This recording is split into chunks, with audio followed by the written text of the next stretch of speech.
1946 সালে বোম্বে টকিসে সিনেমাটির কাজ শুরু হয়, কিন্তু 1947-এর দেশভাগ আর দাঙ্গায় প্রযোজক পাকিস্তান চলে যান। তার কিছুদিন পরেই মূল অভিনেতা চন্দ্রমোহন মারা যান। সবাই ভেবেছিল এই প্রজেক্ট শেষ, কিন্তু কে আসিফ ছিলেন নাছোড়বান্দা। 1953 সালে নতুন প্রযোজক সাপরজি পাল্লনজিকে নিয়ে তিনি আবার কাজ শুরু করেন।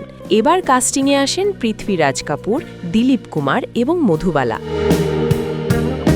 এই সিনেমা ছিল বিশালতার অপর নাম।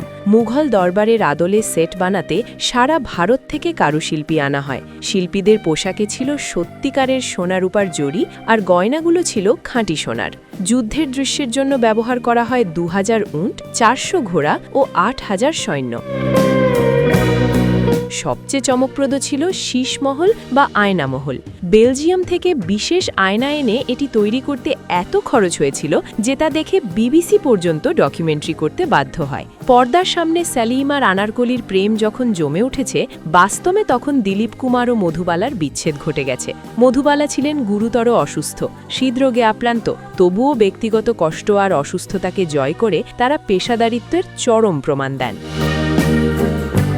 সিনেমার সঙ্গীত পরিচালনা করেন নওশাদ। যেখানে লতা মঙ্গেশকর গান প্রতি 500 টাকা নিতেন, সেখানে পরিচালক জেদ করে ওস্তাদ বড় গোলাম আলীকে দিয়ে গান করান 25,000 টাকায়। আর কালজয়ী গান প্যার কিয়া তো ডারনা ক্যা এর ইকো এফেক্ট আনতে লতা মঙ্গেশকরকে গানটি রেকর্ড করতে হয়েছিল বাথরুমে বসে। 1.5 কোটি টাকার বিশাল বাজেটে নির্মিত এই সিনেমা মুক্তির পর 5.5 কোটি টাকা আয় করে সব রেকর্ড ভেঙে দেয়। পরিচালক চেয়েছিলেন রঙিন সিনেমা বানাতে, যা তখন সম্ভব হয়নি। কিন্তু 2004 সালে যখন এটি রঙিন করে আবার মুক্তি দেওয়া হয়, তখনও দর্শকরা প্রমাণ করে দেয় মুঘল এ আজম শুধু সিনেমা নয়, এটি এক রূপকথা, যা 100 বছরে একবারই তৈরি হয়।